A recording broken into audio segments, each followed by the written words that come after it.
The three-eyed interstellar object Atlas, which was initially regarded as the first interstellar comet ever discovered, is now displaying behavior so bizarre that it has caused disbelief and shock within the scientific community. In addition, a few experts, like Avi Loeb from Harvard, have spoken out, implying that it might be a technologically advanced alien vehicle. The fundamental source of amazement is its enormous and rapid expansion. The gas cloud, its coma and the core, covered in dust, grew at an alarming rate, reaching a diameter of more than 400,000 miles, twice as big as our Sun. As a result, one of our solar system's largest objects is rapidly losing mass thousands of times more than the average comet. This violent behavior has resulted in two baffling inconsistencies.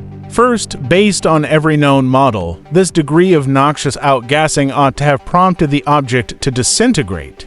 However, three atlases remain completely intact, indicating that its nucleus is both extremely brittle and structurally solid as opposed to the loose debris of a typical comet. Second, its structure is anomalous. It lacks water ice but is packed with intricate organic compounds. Most intriguingly, specific images have revealed a feature that should not exist: a narrow, concentrated beam of light coming from the object's front, pointing forward along its path like a headlight. No known natural phenomenon can explain a beam leading so coherently, leading to suggestions that it might be a communication system, a navigation laser, or even an innovative type of propulsion.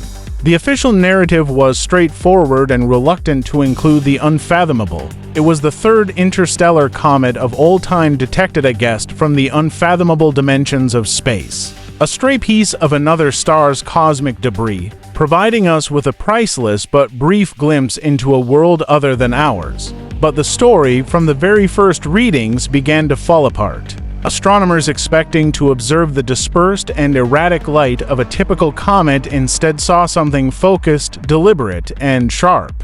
The light exhibited abnormal behavior. It stood still awaiting a firm signal or acknowledgement. Neither was it a reflection. It originated within the object itself, an independent energy source that pulsed at the same steady, slow rhythm as a heartbeat. There was no dust hail, no distinctive halo of vaporizing ice. There was just one regulated, methodical glow that appeared to defy every astrophysical rule.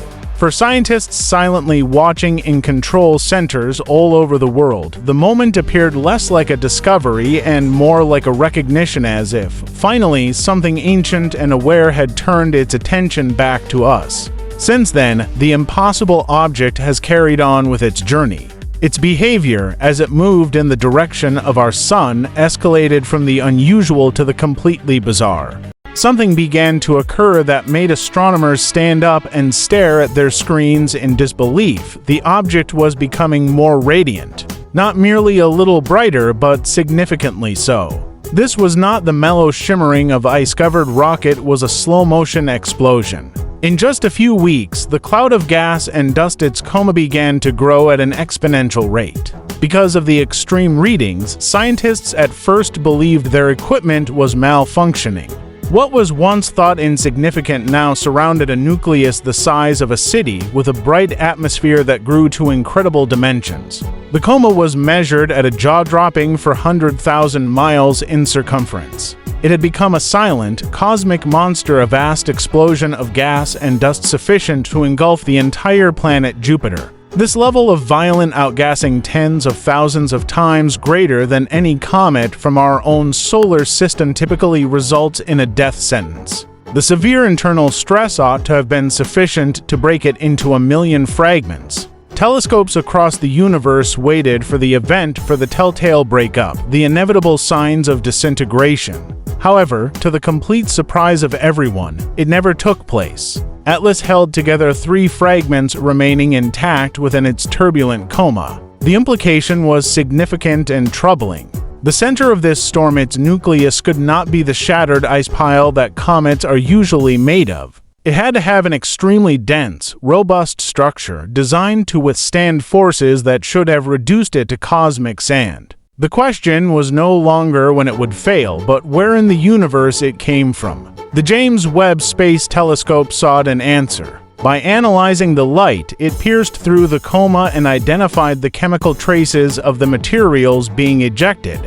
The results sent another jolt through the community. Despite the abundance of frozen carbon dioxide which helped to explain some of the frantic activity, it was remarkably deficient in water ice, the most common component of comets. The spectrographs, however, revealed distinctive signatures of complex, heavy organic compounds, materials that should not be present. It was not a snowball of dirt.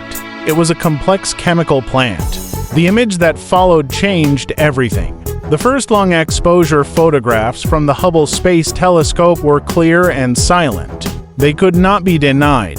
While there was a faint tail of debris pointing, as expected, away from the sun, something else existed, something impossible. A concentrated beam of light illuminating the front of the object, pointing directly along its trajectory.